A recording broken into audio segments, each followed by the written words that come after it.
Welcome to the Real Recovery Show. We air every Friday at noon, and we're super excited about all the feedback we've been getting. We've had 30 episodes now, and it's amazing interviewing people, all walks of life, same affliction, same addiction, same internal struggles, and it's so amazing that when you're in recovery, that when you focus on the similarities, how you can see the light, and that when your mind is closed and your heart is closed, how all you'll see is just a mirror of whatever it is you brought to the table, whatever it is that you're thinking. And it's so easy to use every experience that we have as an opportunity to strengthen our addiction or to strengthen our recovery. And even if we aren't using or doing anything to overtly escape the present moment and avoid listening to our own internal truth, we could still be very much in addiction without acting out. And so this has become a daily walk. All the energy that we put into our addiction becomes the energy and the focus that we put into our recovery. But now our energy is getting matched by a power that's way greater than us. And there are things that we get to experience and people we get to help that will blow our former addict mind's mind. And the best part is being able to break a chain and then to go to someone else with the clippers and to help them break their chain. So welcome. As with all episodes, it is recommended to listen for the similarities and not the differences. And to see how any story that we might have had about how if I had this, I wouldn't be an addict, or if I went through that, I wouldn't be an addict, that we can shed those stories and see what's really driving the bus for us. So today I'm super excited. I'm going to be interviewing Brandon Novak, who is in town actually for Black Monday, which is an event that Tin High, No Hero and Heroine puts on every year. It's getting bigger and bigger and bigger, and more and more people are going to have tables there, and it's or have tables there every year, and they have a speaker, and it's just a powerful way to get the message out and to break the stigma about all different forms of addiction, and in this way, more specifically, heroin addiction. And so that is every year on Monday. Today's Friday, so it was just this past Monday, and they're just really powerful. So if you haven't heard about it ever before, definitely make sure you hit that up every year. And Brandon Novak, if you do know of him, you might not know about him from his story around addiction, or you might know his story around addiction, but maybe not recovery. You may know him from the series, the Jackass films, or Viva La Bam. You may know him because you're into skateboarding and all of his amazing accomplishments and what he ended up doing from a very early age as a professional skateboarder. You may know him from his books that he wrote, or that he was a CKY, or is crew member. Anyway, but whatever it is, what we're here to talk about today is whatever comes to mind to share openly, honestly, and deeply about what addiction really looks like, and how and what stops each of us from making that conscious final shift to put that energy into our sobriety, our recovery. And so, as we do with all episodes, we start off talking about where it all started, our childhoods a little bit, and what it was like growing up. And I have some questions, but I'm going to turn this over to you now, Brandon, so you could start off telling us a little bit about your childhood, about your parents, about what the climate was mentally for you in your childhood.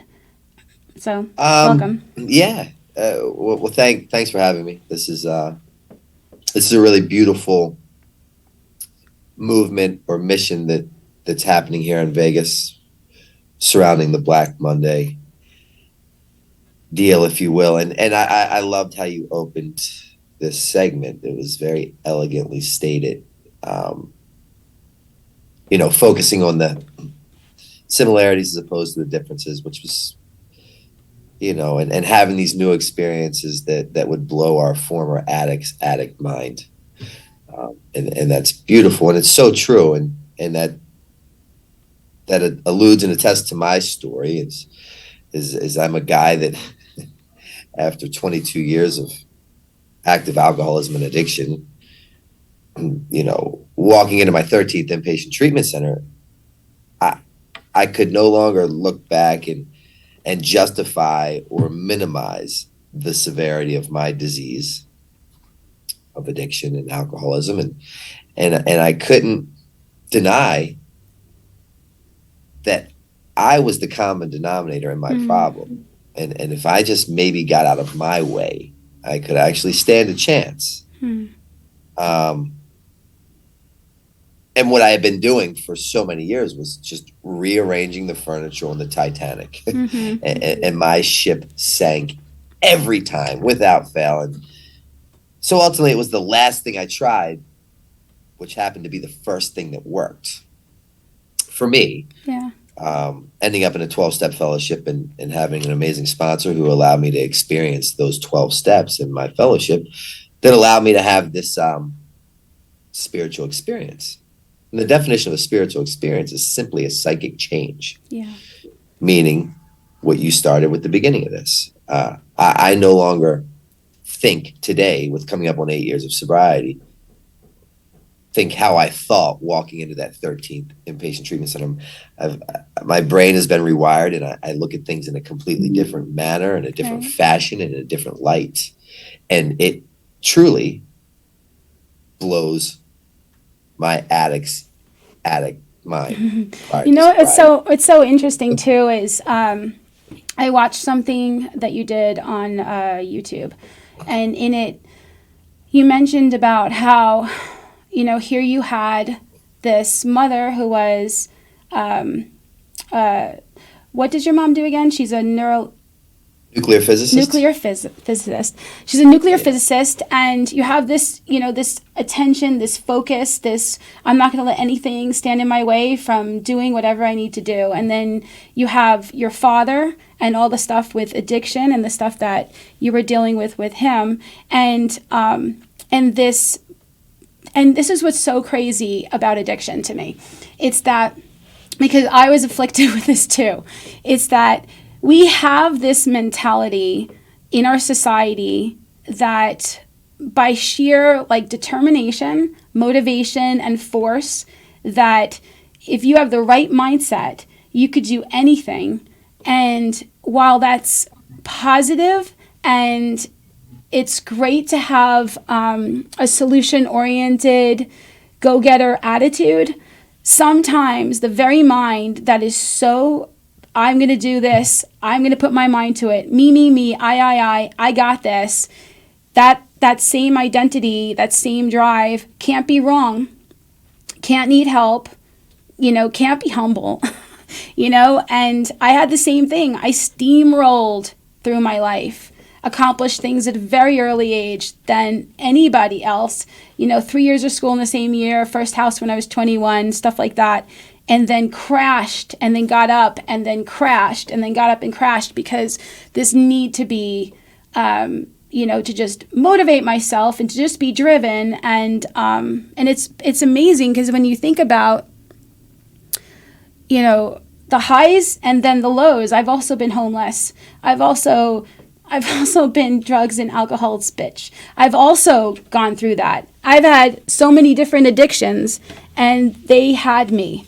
And yet I got this, because I need to believe I got this, because somehow if I don't got this, and I would look at all the things I accomplished as proof that I got this, and I would not, and you even mentioned this in one of your video, I would black out all the bad things that happened and excuse them off. Yeah, because that doesn't play in favor of my alcoholism. Right. If I'm recognizing and understanding and aware of the severity of my situation, which is alcoholism, the last thing that it wants to see is the reality of the situation, right? That's why I drank and drug for so many years, was to escape from this reality that I had created for myself. that was the solution to my problem. And then all of a sudden I'd have these brief moments of sobriety and this moment of clarity. And at that very moment, I'm like, fuck, I'm like a stranger in my own skin trying to figure out who let me in and why. So I need to return back to my solution at all costs, which is, Right. and then I inject a speedball, or I sniff a line, I hit the pipe, I drink the bottle, and immediately that release and that separation from my body, which is the biggest problem in the world, takes place, and all is right with the world again. Yeah. Yeah, I grew up with alcoholism and addiction, and my second job in my mind was this preoccupation that I didn't want to be like my parents. In my case, both my parents were addicts, differently in form, but they both were checked out, and I just didn't want to be like them. And when you grow up and you're around somebody and you're focusing on what you don't want to be like, while at the same time putting all this energy into being what you think you should be, it's like the mind is so powerful and it's holding on to the blueprint of what I don't want while it's being written what I do want, and I'm having two lives that completely conflict with each other, and whatever I build up over here, I'm going to tear down here because I can't help to be, unless I have help, what my programming is designed to do. And genetics or nature versus nurture or whatever included, here you have a father who was in addiction. What kind of addiction? He liked crack. He was an uppers guy. Okay. Alcohol, crack, coke. Yeah, I went down. I wasn't Yeah, so me much too. up. Yeah. Yeah. I was like down, out, anywhere but here. Yeah. Totally. Yeah. I didn't want to be like hyper alert and Right. sensitive. So I was not friendly with my surroundings. I wanted to escape at all costs. Right. Right. When I was a stripper for most of the 90s, and I was the soberest person in the bar because they saw me during the day, because I'd be like this control freak, and I'm like, nobody's touching me unless I don't want them to touch me, and I would just be, and I'd be making the money and whatever, and I start off really good, and then towards the middle of the day I'd be thinking, okay, what am I going to do? Okay, what time is it now? Can't wait to get off. And then people would stop being people and just money suppliers, and then I'd go to wherever I needed to go to get whatever I needed to get, and rinse and repeat. And so yeah, it's crazy, but thank God there's a solution. So was your father in your life your whole childhood, or? He was around just enough to let us know that he wasn't around, if that makes sense. So your mom kind of was like a single parent? Absolutely. She held the household together. She was the one that showed up through thick and thin, and remained present throughout all of our lives. And I understand love and how conflicted and convoluted that can be, and powerful as well. And I really, really, for many years, until I found the solution, if you will, and got into the work and figured out my part in the process. But for many years, I disliked that, man, and I actually excelled at everything I did to prove that I would never become that man. Ooh. And skateboarding actually raised me. My mother and skateboarding really kind of taught me the fundamentals of life, and actually followed over to sobriety, unbeknownst to me at the time, but I see it now. And I'd be out skating, and I'd come home after we'd just packed up a house in the middle of the night and ran. After my mother sold a house, and we ran. We were always running and hiding from him. And then I would come home, and he'd just be in the kitchen making dinner as if nothing ever happened. And that was kind of a reoccurring theme. So that was pretty frustrating to me at the time. When did he die, or is he still alive?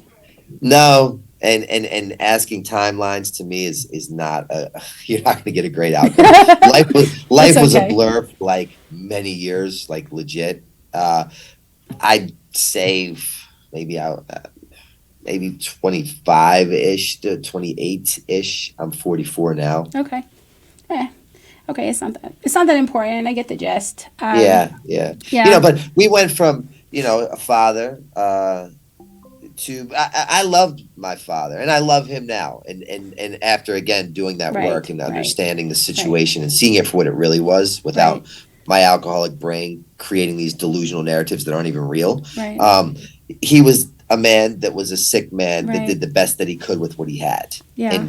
And but our life looked like this together. Father, um, named Jerome, who I loved.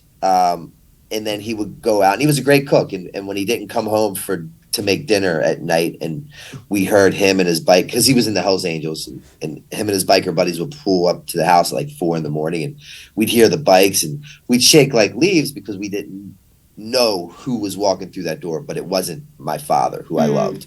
And so like I live with that after school special, that cautionary tale of what a drink or a drug could psychologically do to an individual, and create this Dr. Jekyll, Mr. Hyde scenario. Yeah. So therefore, I for many years, so it was a father I loved, alcoholic, drug addict that I hated. Right. Um, The Jekyll and Hyde. yeah, and Mm-hmm. then he was gone for long enough, but he was always. Then he was like full blown in his addiction, which I was as well. So then we became drug dealer, drug buyer. I'd sell to him, he'd sell to me. Consumer, Wow. and, and then it became like party buddies for a little bit, where we would Wow. just get high and sit at a table and get high together. And then at the end, it was the last time I saw him, we fist fought in the middle of the street one night because we're both now living with my mother. He's strung out, I'm strung out, and we're just both really sick. And I caught him like climbing through the window one night, and I like pushed him back out the window. And next thing I know, we're in the middle of the street fighting at like 3 a.m. Mm. My mother's calling the police. He's saying to never use my last name again. Very sick. It's really interesting because here it is that your mother is married to somebody who she's already having this experience with, and she has you, and then she ends up having similar experiences with you. But maybe she grew up also in some sort of addiction or dysfunction or anything to have that sense of normal enough to be in that. Have you ever gone that? I mean, not to talk about your mother, but just No, it's cool. I've never dug that deep into her past. Her father and mother were not. So Right. genetically speaking, I don't believe she was predisposed. I don't know. I mean, the from a trauma codependency story. perspective, because I did. I That looked at my parents and I was like, all right, why are you guys together? And why was all this happening? And it was helpful to me because, like you said, you got to a place where you saw that he was sick. I needed to see my parents as what they went through and what they were holding on to so that I could finally let go of taking some of the stuff that I went through so personally. Sure, sure. And now, what I can say that I do know for certain is that I used that to my advantage for many a years in active addiction, because after my mother finally had enough of my father and put him out, I would then play this card with my mother. Well, if you didn't marry my father, I wouldn't be the heroin addict that I've become. So essentially, Right. it's your fault. So how Oh, dare you try to throw me out of this house? How dare you not give me $20? I would just really use that to my advantage for right. many, many years thereafter. So I found that to be true through working through this trauma. And then the other thing that I learned is that, you know, there's something to be said as to why I'm a 44-year-old single man that lives with 3 cats. And that's because, you know, I've done a lot of, I love these spiritual retreats, and I'm always kind Mm. of digging deeper into the why behind my deal, and something at a young age that wasn't even gnarly, that is really a pretty matter of fact thing that happened with my father and I, this brief exchange with words at that very moment allowed me to define the moment in my life where Mm-hmm. I said that I would never be vulnerable with anybody ever again. Now, if it's a stranger, an audience, a room of 10,000, no problem. But if it's intimate and it's a one-on-one, and like, I refuse to do that. And I asked my mentor at the time, the spiritual advisor I had, why I remember that. And he said, well, that's because it's your brain is only able to accept that. It's not ready to go deeper to figure out like what really happened. Plus what I found out, because I had the same thing,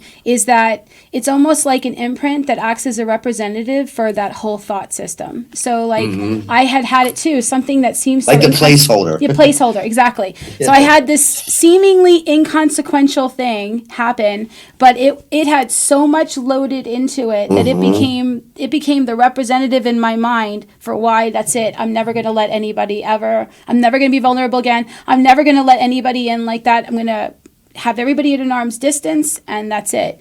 And I did that for years because of that. So that's pretty profound. I actually forgot about that. That I know I made decisions at a very young age about the rest of my life. You know, and if you gotta think about it, like, you know, what do you know at like 6 or 7 or 8 years old that you are so equipped to be able to like know the rest of your life, this is the tool I need to be okay? And that's why they say that when you start using drugs or alcohol, you stop developing in those areas because one of the decisions we make is, I need this to be okay. And this is just it. Like, and then we're never going to ask that again. Is it really true? Or is it possible I could do something different? Nope, that's a fact. We're going to put that in the fact folder. And this is now our solution, you know? And so don't ever talk about that, because if you talk about that, there's something wrong with you. You don't know, you know? And so, I mean, I did a lot of research to know what I know, and then you don't know. And that's what, as I said, as you're saying that, I was thinking, and the older I get and the longer I stay sober, which oddly enough, I'm acquiring all this information and but this the less we knowledge know that I know, but ultimately it's just fucking the less that I know. Right. I literally, and the easier my life becomes at that point. Right. It's so silly because even in our society, like, set aside addiction, people spend so much time trying to learn more, be more, do more, have more, whatever, and then there's this whole unlearning and letting go and not attaching and stuff like that. Like, that's just a normal person. Totally. And we're just kind of blessed to have the awareness and understanding that it's so much deeper. But that was when the moment that I secured this ultimate victory is when I admitted complete defeat. Yeah. Right. And that's at that moment. And it all became as a direct result of the pain. The pain had finally become so fucking unbearable. Not unmanageable. Unmanageable is like a Monday morning. Right. But it became so unbearable that for the first time in my life, I was willing to become open-minded just long enough to say that my way clearly doesn't fucking work, because I'm walking into this 13th treatment center begging to God for a pair of underwear, literally. And there's this 19-year-old tech who's taking me downstairs to the basement of this donations room, and he's handing me women's clothes and shoes that did not fit. And I'm so grateful that he found these articles of clothing. And like, that's where I end up. Yeah, and then you didn't bring, for the first time maybe, or maybe for the first time in a deeper way, you didn't bring your whole resume with you. You know, like, don't you know who I think I am? Did you not see what I did? Like, I don't need to be here using this clothing. Like, you need to find something else for me. Yeah. And completely open-minded and willing to follow your suggestions, which is not what I do. Right. Because my resume states and my resume states that I possess this job that consists of knowing everything. Right. So thank you so kindly, Lisa, for suggesting what I could ultimately do to save my life. But this is where I suggest you should fuck off. Right. Exactly. Because I know. Yeah, because nowhere in this are you. Because I'm focusing only on the differences, not the similarities. Right. Because we have to. It's amazing how much energy gets devoted and invested to keeping that going. It is exhausting. And it is. The result of keeping the addictive mindset going is so self-defeating that it uses all resources, that it puts you in a corner and it talks to you and says, now, you have a hard life and nobody understands you. So I'm your friend.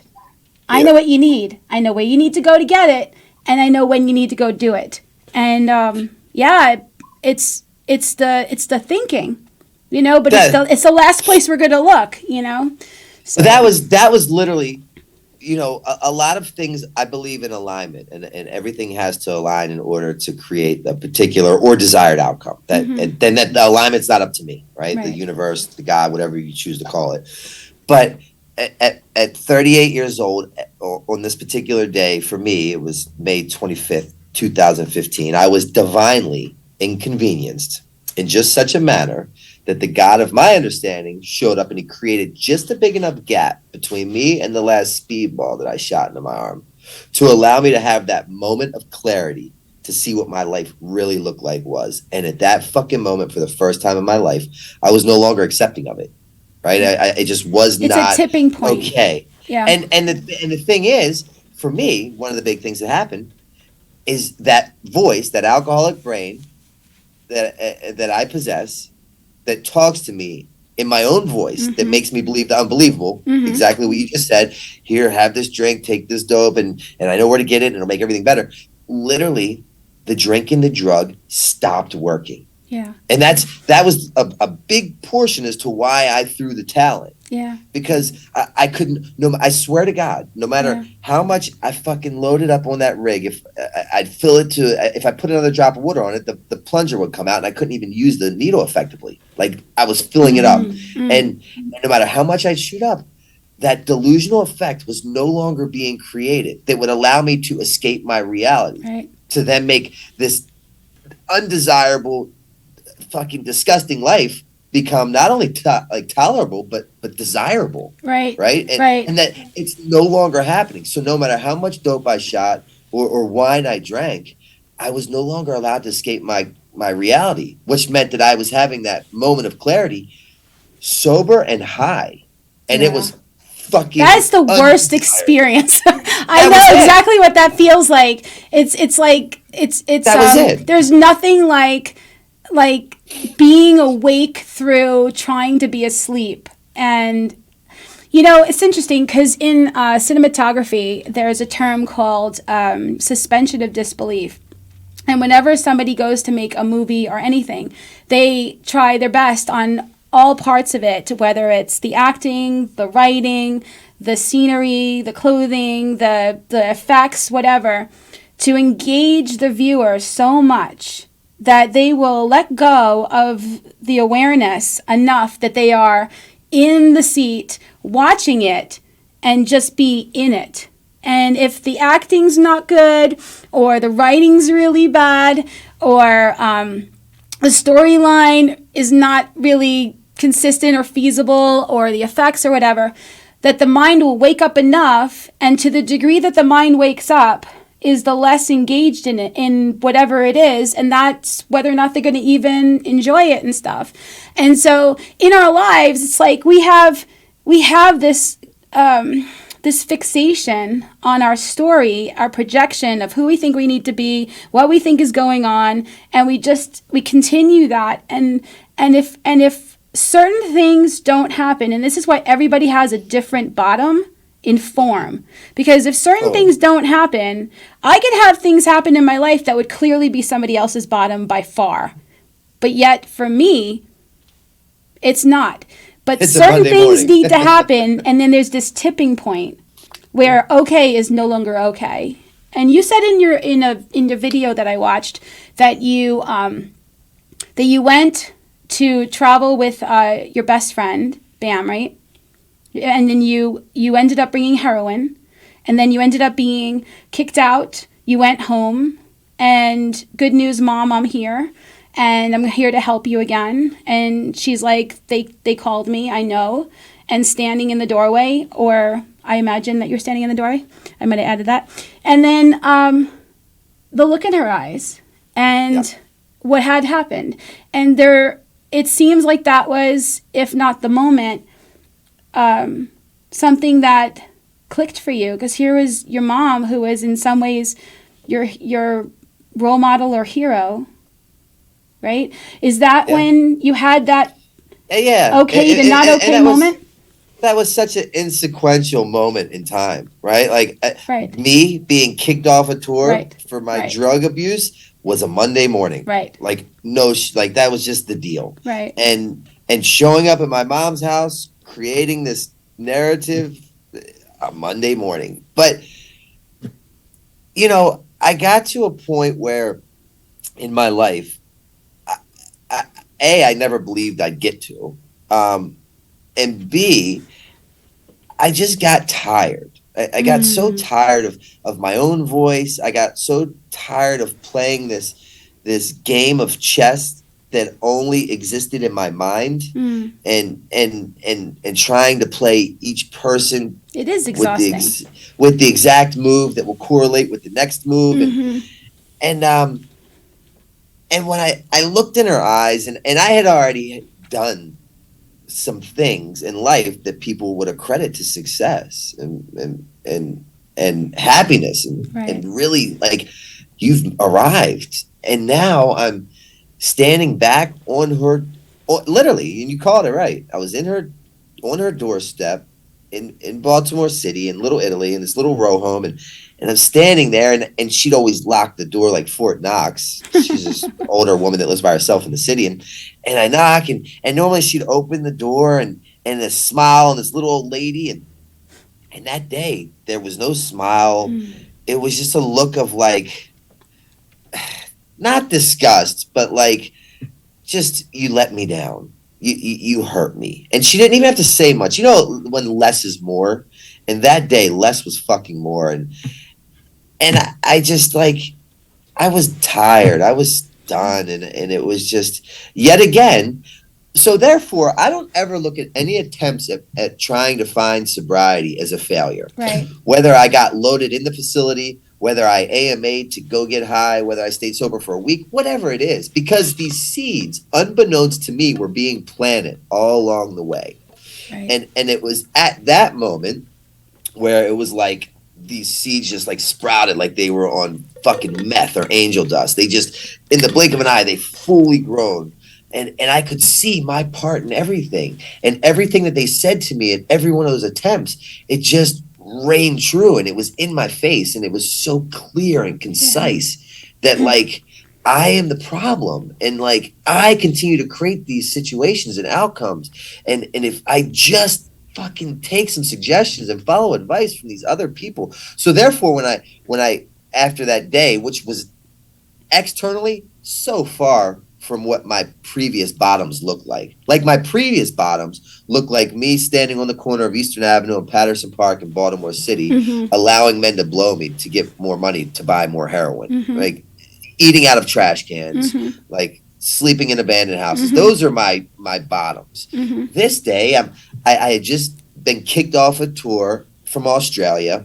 I'm standing on her stoop in Baltimore. I have a pocket full of money. My prediction of the future is I'm going to get really high for a long period of time and not be bothered. This is going to be amazing. And she just said a few simple words that literally cut me like a fucking dagger that I'll never forget. And it just, it clicked. You know, What did she say? She just said, Brandon, I can no longer love you to death. Like, you cannot stay here. You can't be here. You have to go. And I didn't try to talk my way out of it or walk it back. All I said to her in complete transparency, I looked at her and I just said, do you love me? Do you still love me? And she said, I love you, but I will no longer love you to death. You have to go. And then, so after achieving those successful things in my life, talk about a full circle moment, right? Now I've burnt every bridge known to man. I'm 38 years old. I'm back where it all began in Baltimore City. You know, I've been in these movies that break box office records. I'm a New York Times selling author who's written an autobiography addiction memoir, pro skater. Now I'm a 38-year-old homeless heroin addict sleeping in abandoned houses back in Baltimore City. And like, that outcome was no longer accepting to me. And I knew that I had created this outcome. And I'm not even sober at this point, but I started to become accountable for my actions, right? Like I started to work that fourth step while I'm sleeping in this park and I wake up with a rat on my chest. Like I put me here. Like, and it again, my life, what I've learned is all in retrospect. Live forward and learn backwards. And at that moment, still caught up in active alcoholism and addiction, I could look back and see every part that I played that landed me here. And I knew where the solution was, and that's, you know, the very, you know, that's not the beginning of my process. My process began. Right. You know, it's kind of funny, that whole idea anyway, because a lot of times people think that their sobriety starts when they step foot in a rehab, or they step foot in a in a room. And actually, what we end up finding out, sometimes at first, sometimes much later, is that, you know, life was always in session. You know, we were that spirit having the human experience, but we were so focused on the human experience, blotting out the spirit. But yet the lessons were there, the realizations were there, the experience was always affected in some way. Like the fact that I had things that conflicted internally with like the who I really am and the who I think I am, was one of the reasons I was uncomfortable in my own skin. I mean, in addition to some of the shitty stories I had that I kept like as if they were gold, but I really truly believe that we have two experiences at the same time. We have our spiritual deep soul experience, and then we have our who we think we are, personality, self-image, egoic perspective, and, you know, very much body identified side of us. And so the bottoms that we have inform, you know, it's the awarenesses that come, the experiences, that eventually we get to a place where it ends up coming together and the soul goes, okay, now, you know, and the life that we were living and the things we were identifying with and the things that we thought were going to make us happy or were going to make us safe, they don't feel like they do that anymore. And we start taking responsibility for our life, and we start realizing our part, that we are the common denominator. But the awakening process was happening way before. Yeah. Even in the moments when I was on my knees begging and pleading and crying, you know, no more. I wrote poems to myself, you know, begging me not to do it again, you know, and yet I couldn't stop because, you know, I love how you shared this. How do you say it? Where you say it's just business. You know, yeah. I have no choice. If addiction calls, addiction comes first, because how I feel in my own skin and what I think I need to do to take care of myself is going to say what it needs, and that's it. And it's not personal, and it has nothing to do with anybody or anything, and it doesn't even care about what I really want either. It'll throw it all away for it. And then on the other side of it, sobriety says, so guess what? If you want real sobriety, it has to come first, no matter what. It has to be just as first as addiction was. It has to come first, because anything you put before your sobriety, before your recovery, you're going to lose. And it may be that you still even physically have it, but you won't feel like you do. And you won't be able to appreciate it or experience that you're okay having it. You could be in the relationship, but now it sucks. You know, the job, but now it sucks. Yeah. Yeah. But I wear a lot of different hats, and one of those hats is helping people get help. And people will call me and they're like, you know, I'm an addict. I'm an alcoholic. I know that. But I'm about to get this job, and this job is like, it's going to do it. It's going to straighten things out. I'm like, no, it's fucking not. Yeah. You get the job. Now you're just a heroin addict with a job. Great fucking job. Like, now you're just a heroin addict with a job. Straight up. And I call it exactly like I see it. It's that's like, awesome. It's just, I'm like, that's awesome. You're just going to prolong the inevitable. And I'll hear from you 6 months down the road. But and something that my mentor taught me in the beginning. Procrastination is like masturbation. You will only fuck yourself. So while you're this heroin addict with a job that seems very put together on the outside, you go to bed with you. Like, my life is going to go on. I am going to sleep peacefully. My bills will be paid. I will be accountable to my loved ones. I'm dependable. All that stuff that sobriety gives us.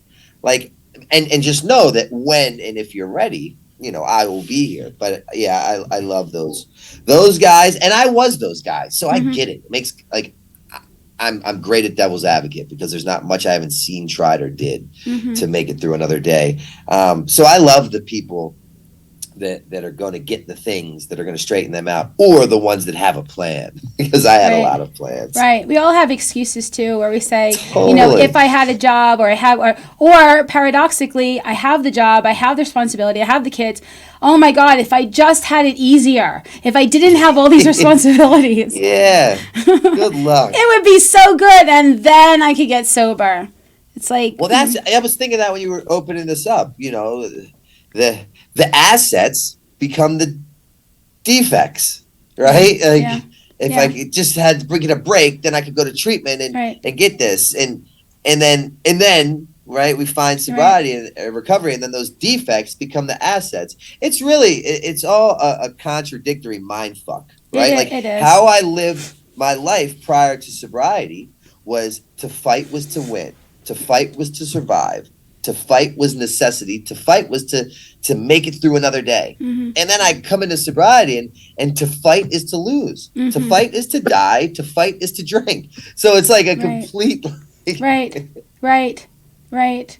Because when we do that, we separate ourselves. We make ourselves terminally unique. We cut ourselves off from... Yeah, you said it. I'm so internally intuition. unique. Like, you don't understand my pain. You can't help me because you didn't do what I did or saw what I've seen. And that, knowing what I know today, is just my alcoholism, like, on angel dust. Like, just full force, like, da-da-da-da-da. You know, and I didn't understand any of this until I understood it, and I had to come in and get into the work. And it all, the success that I've been blessed with today has all come from me finally accepting that I had no idea about anything. It was so easy that I missed it. Yeah, that's the thing. You know, my dad was super intelligent. He was, I guess, a functioning alcoholic. Smoked 3 packs of cigarettes a day, pills, alcohol, food addiction, etc., workaholism, sex addiction, yada yada yada. But I wanted to be a functioning alcoholic. I don't know. I venerated intelligence. I believed in his arrogance. He was very arrogant, and I just thought that I just didn't know enough. Didn't do enough, didn't have enough, and if I could just find the missing thing that I don't know. And I felt like, and we used to say this years ago in recovery, I don't ever hear this anymore, but like, that other people had the manual for living, you know, and I had to figure it out. Oh, you know, and I just felt like that. I felt like other people somehow had normal, and I had no idea. I would always swing past normal in these extremes. I would always be, you know, wanting something and clinging to it and driving and doing all the things, or then I would swing past normal and I would isolate and I would be high and I would be, you know, dying, and then I would be like, okay, and then I would start again, and it was just, but I never knew how to live life. And it's in recovery that we get, in essence, the manual for living on how to work with the flow of life rather than against it. Like you said, you know, we quit fighting everyone and everything. We have to. Well, that's, you know, in talking to you, it's not easy. It's very easy for me to see that you don't lack the understanding, the intelligence, the knowledge of the topics that we're discussing, right? Like, that's very fucking apparent to me. Yeah. And this kind of correlates with my belief with alcoholism and addiction and the people that are in our 12-step fellowships, right? I don't believe that any of us have gotten here because we took the short bus to school. Right. It's actually quite the contrary. I'm a We firm think believer too that much. we get here because we're too smart for our own fucking good. Mm-hmm. Right? And then we end up in this seat of this 12-step meeting that literally has the ability to save our lives. Without a doubt, 100% fact. It has the ability to do that if we take advantage of it. Mm-hmm. But I end up in this seat because I'm too smart for my own good, and I'll outthink myself right out of it. Mm-hmm. And I've seen me do it Mm-hmm. so many times that, again, on that day that I thought was my worst day, where I'd hit that bottom, unbeknownst to me, turned out to be the best day of my life. And I've had some really amazing days in my life. Because I was so consumed by the mess that I was completely incapable of seeing the message that was being delivered to me from my higher power that, as you said, had already taken place decades ago. Right. But I wasn't on that wavelength, Right. you know, and today I am. It's kind of like you spot it, you got it, and I can see it very clear. Right. But then I couldn't see it. So, yeah, it's... So when you were a kid and you got your first skateboard, you had said that your mom said, I don't know, you wanted to go to sleep with it, right? Mm-hmm. So you have this skateboard. Who gave you the skateboard? So my sister lived in Ocean City, Maryland every summer. Okay. And my mother would send me down there to live with her because she was a single mother raising 3 kids and my father was just insane. And as a young kid, I'd go live with my sister at the beach. And one day she took me to the skate park. She was going to talk to some guy. And I had no interest in skateboarding. I didn't even think or care about it. And at the skate park, the guy that my sister was talking to, who was a professional, but I, for the life of me, can't remember who it was. She has no idea. I really wish I could figure it out. But he gave me a skateboard. Oh, wow. And that, right, I believe that we Such a God shot. Yeah. Literally, I believe that we all possess this God-gifted talent. I know it for a fact. And you could be the best ping pong player in the world, but God might not see fit to put a paddle in your hand. Right. That day, God saw fit to give me my God-given talent. And that was, at the moment, I knew that, like, this was what I was going to do the rest of my life. That's amazing, too. And that, to me, is a deeply spiritually motivated thing. I had the same thing, only for me it was writing and speaking. I knew. I knew it. So there was no reason for, like, a plan B, a trait, or an option. No. It's just an inner knowing. And skateboarding raised me at that young age. And it carried over into literally how I kind of conduct business in my life today is...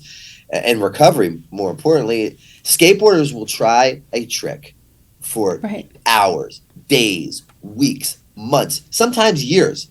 And failure is not an option, right? It is not an option. No is unacceptable. And that's my sobriety. I tried for years and years and years. And I was never the guy that thought that I'll just shoot dope like a gentleman, and this is what I'm going to be a functioning heroin addict. I knew better.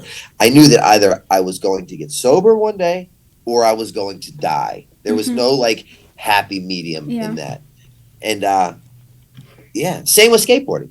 Either I'm going to make this trick, land it, film it, and ride off into the sunset, or I'm going to get broke off really bad. And then I'm going to heal, and I'm going to try it again. My ex-husband was a skateboarder, and he was very much into it, and then stopped for years, and then went back to it in his 40s, and it's quite an interesting experience.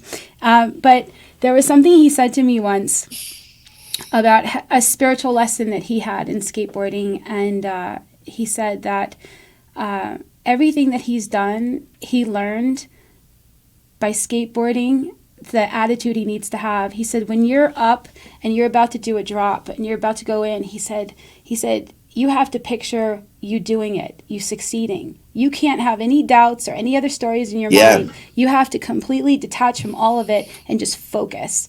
And he said that's what he's done. You know, he became a nightclub DJ and accomplished a lot of stuff in that. And a producer, but it was the same attitude. You have to just be in the zone. You have to be so focused. And so, you know, there's a lot I could see that you learned and in that way, the skateboard was like the thing that, you know, you got to save your life too. you know, because Yeah. it gave you I some mean, sort of structure and healthier direction in some of it. you will never hear me use the word try. The word try is simply a setup for failure. It's Mm, leaving me with enough room to tap out and say, mm-hmm, maybe tomorrow, and that comes from skateboarding. mm-hmm. Like, I'm going to do this or I'm not going to do this. And actually, ironically enough, skateboarding did for me at a very young age what drugs and alcohol did for me at a Mm-hmm. later age. And I always share this. I Mm-hmm. wasn't, because we're all so diverse and different in our own ways, and it's not a one size fits all deal. Mm-hmm. And that adds to the complexity of the situation and predicament that we're in with alcoholism and addiction. But I, I didn't, I wasn't, I didn't feel like I was less than or lacking of something or in search of this drive because skateboarding gave that to me. Right. So I don't even recall when I, you know, drank for the first time, smoked for the first time. I remember the first time I shot heroin, but the rest of it was just a matter of factly, Right. because skateboarding produced that effect that drugs and alcohol did later. Yeah, I Right. was So going to ask you that because I feel like it gave you something to focus on and it gave you something to kind of check out everything else into. You know, like it gave you exactly. something to like, that's it. And there's something very meditational about do it again, do it again, do it again. Like, you know, there's something about that, or even just letting go and going. There's something very, you're totally have to be present in the moment. Like you have Yeah. to be. Did you ever do it high? No, I mean, I did, but it wasn't a desired thing. Like, I Yeah, can't wait to right. go Because you have to skate. Like, focus, and that was not it going to was help you. annoying. Yeah, Yeah, it was like, that's when I drifted away from it. But right. when I had that skateboard at a young age, if you would have put me in a room with that skateboard in my hand, uh, you know, Yeah, I'd believe that if you put me in a room with that skateboard at a very young age, I'd believe that like in a room with all these world's prettiest models, I'll believe that they've been waiting for me and that they're dying to marry me as long as I had the skateboard in my hand. You know what I mean? Like, it mm-hmm. would just produce these delusional narratives that fulfilled everything that drugs and alcohol did the same thing later, but it just wasn't So true. when you were at that pivotal point where you got in trouble with the drugs and alcohol, or the drugs and or the drugs and alcohol, and you were asked to choose, you know, quit the drugs and alcohol or quit the skateboarding. Right? That was with like Tony Hawk, right? Yeah, yeah, and And then you chose the drugs. that's the ironic thing. It's not ironic actually at all, but the reality of the situation is that when I was given that ultimatum at 16, going on 17, to, quit the drugs, go into treatment, save my life, continue to skate for Palo Peralta, or quit the team, just go my separate way. Immediately, without a second thought, I quit the team. Mm-hmm. And that's at 16. And I had worked my whole life to Mm. achieve those successes. And for the first time, someone is attempting to stand between me and my drugs. And Mm. that's unacceptable to me. And I gave it up. And that's what's really informative about Yeah. alcoholism and addiction, Yeah. is that at 16, having never had any experience with any form of treatment center, therapists, 12 steps, the disconnection from reality that's already taken place, Mm-hmm. the abnormal that's already become the normal, is fucking astronomical. It's mind-blowing. And I have no idea of what I'm walking into, the world that I'm about to exist in for the next 22 years, or what the outcome of that insane drug-riddled world's going to look like. Yeah. It's amazing. I mean, I haven't even stepped a foot into my first treatment center, ultimately, that will end up in 13 later on, but I haven't even went into my first one. Mm-hmm. And the disconnection from reality that's already taken place as a direct result of my addiction and alcoholism is mind-blowing. That still baffles me. Yeah. It is amazing. It's amazing how in control we felt like we were when we weren't. It's amazing why I thought I was consciously making decisions and they were being made for me. Mm-hmm. You Yeah. know? It's because it does, like it's you said earlier, that it speaks to me in my own voice. It acts as my best friend, and it tells me what I trained it to tell me. Like, okay, So if I should feel this, I want this. It's not like your voice is going to appear in my head and I'm like, oh, fuck you, stranger danger, get out of here. It's me talking to me in my voice, the thing that I trust and believe in the most, right. Which ultimately is the biggest problem in my life. Representing everything that I believe, everything that I think I want, offering me everything I think I need in the moment. It's the perfect salesman. And it gets the job done, unfortunately. And so there has to be another voice that I can hear, and there has to be, and I think that's why we are in recovery and we stay in recovery. Like, people go, well, okay, so you're sober, like, why do you keep doing all this stuff? It's because I need to keep hearing the right voice.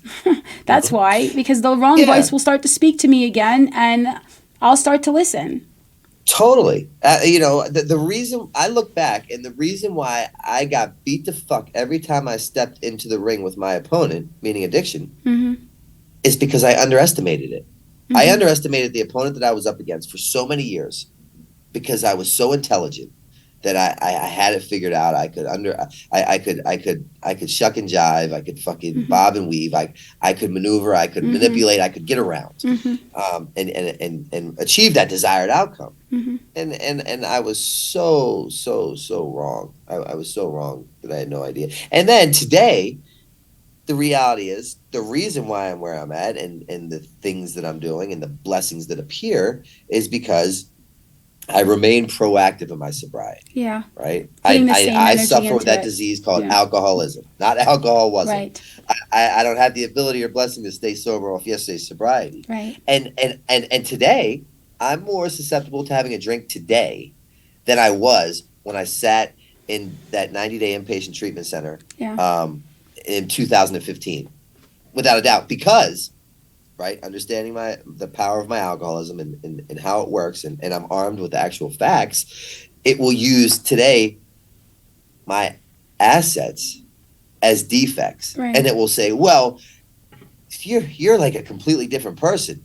You're armed with all this intelligence and knowledge of alcoholism and addiction, and you don't even stay up past 9:30 at night. Like, who are you now? Don't you even care? You're a productive member of society. You're a productive tax-paying member of society. You could never get into treatment. You were always homeless. Well, now you own 6 homes and you work in treatment and you have an amazing insurance policy. So you could go anywhere. I could make a phone call and get 20 scholarships, and it will use my assets as my defects and say, well, you could probably, and the people that I surround myself with have never seen me loaded for the majority. And I could have a glass of wine and it would turn out different. And maybe it would, but I know that my stakes are entirely too high for me to roll those dice. Because it is possible that the first drink, or I could do something and I could get away with it. It is possible. But you know what's so dangerous about that? It's almost like we're here in Las Vegas, somebody going and gambling and making tons of money on their first day out. Happening. Totally. Nothing happening. That is like the worst thing that could ever happen to them. But they think, oh, they have it. They have something. There's something that they're doing or can do that they have an in, a way, a click, a method or something. And then that's just it. That's all that's needed. So if I should go out ever, if I should ever do that, God forbid, and it's so inconsequential, that is the worst thing that could possibly happen, because I will be chasing that inconsequential experience and using that as the rationale for I don't know how long it would take for me to come back. So it's better to just focus on staying. And the reality is, it's not even up to you when you come back. And I miss that. Like, especially with my ego. That scares me. That terrifies me. Yeah. I see these people with time. And I'd been in 13 inpatient treatment centers, lost count of outpatients and detoxes, the whole gamut. I had never achieved any form of sobriety. I would go, the most I ever put together was 30 days after completing a 30-day treatment center. And I was angry every day because I wanted to drink wine like a normal person. No solution, no works, nothing. And then, so no freedom. And this was the only time that I've experienced the 12 steps and have found this ultimate freedom and have put together. I've never understood or can relate to sobriety. And I couldn't fathom what that would feel like right now. That would be insane to me. And prime example, I'm in Vegas. I've never placed a bet in my life. I'm in Vegas. It's Super Bowl weekend. I'm from Philadelphia. The Eagles are playing. I'm like, you know what? I'm gonna go ahead and bet just because like it seems like it's the right thing to do here. Just one time, I went and I placed. I call all these different people and I'm like, well, how do I do it? What do I do? And like, play the odds, play the numbers. And I'm like, no, I don't want to get caught up. One bet, Eagles win. I bet $500. I lose, right? And my sponsor calls me today and he goes, I see you're really living that Vegas life to its best life. And he goes, I'm like, yeah. And he's like, thank God you lost. Yeah. Because if you would have won, right. you'd be like, and halfway through the game, I'm like, why didn't I bet 1,000? I was winning. Oh, that's so funny. That's hilarious. No bullshit. I swear to God. I was legit like, why didn't I should have bet 1,000. That's so funny. And then at the end, you're like, glad I didn't do that. Yeah, and I assure you, I will never fucking gamble again. Yeah, there you go. You had exactly the experience you needed. So you have homes and you speak and you do all these things, and we don't have time to get into all the wonderful things that you're so focused on doing today. But what's your website that people can go and check it out? So but I'm a big fan of. I know we don't have time, but I'm a fan. I'm a big proponent of sober living. That's what really did the best for me. So I decided to open up like a lot of sober living homes, and I scholarship anybody that ever needs help to come to there. I refuse to let money be a deterrent as to why someone can't get help. Oh, that's awesome. After completing a treatment. But you can look all that stuff up. My website is brandonnovak.com, all one word. That's beautiful. And you've written some books and all that is up there as well. And I help people get help. So this is what I really like to do. So if you want to put this somewhere, that'd be rad. If not, cool. 610-314-6747. That's my number directly. If anyone's out there and needs help, reach out and let's see if we can figure out a desired destination that I can hopefully help you get to. Thank you so much. Thank you so much, because I could tell that you're super passionate, and everything that you've gone through and the energy you put into everything that you've accomplished, you're putting into now what you're doing now. And man, it's amazing the power of people getting together and helping people, especially people who have been through it. I love it. I get like high. I always say it, man. Sobriety has given me everything that drugs and alcohol ever promised me, and I legit like get high on these. It is a high. It is a high. It's the soul high that I never had. No, it's so true. It's just seeing the light go on in somebody else's eyes, or having a personal aha, or having something that was hard before become easy now, and going, oh my God, this is amazing, and just feeling what we've been avoiding and running from with drugs and alcohol. So thank you so much. This was so good. I love this, and definitely I appreciate everything you're doing. And for you guys out there, the opinions expressed here are strictly those of the people who gave them, and do not represent any 12-step program or should replace your own intuition or professional medical advice. And you can watch us on Facebook, YouTube, Amazon Fire TV, or you can listen to us on the PHLV radio app. You can get our podcast on Apple Podcasts, Spotify, and iHeartRadio. And you can go to themeetingspace.com. It's themeetingspace.com, and click on The Real Recovery Show, and you can see a list of all of our previous episodes. And if you're interested in joining us, click on our intake form on that same page and fill out a form and let us know what you're interested on being on a show, or if you have any recommendations of somebody else. And that's it. I'm so grateful that you're able to do this episode with us. And thank you for joining us today on The Real Recovery Show. We'd like to give a special thanks to our sponsor and gracious host, PHLV Radio, here in Las Vegas. See you next week.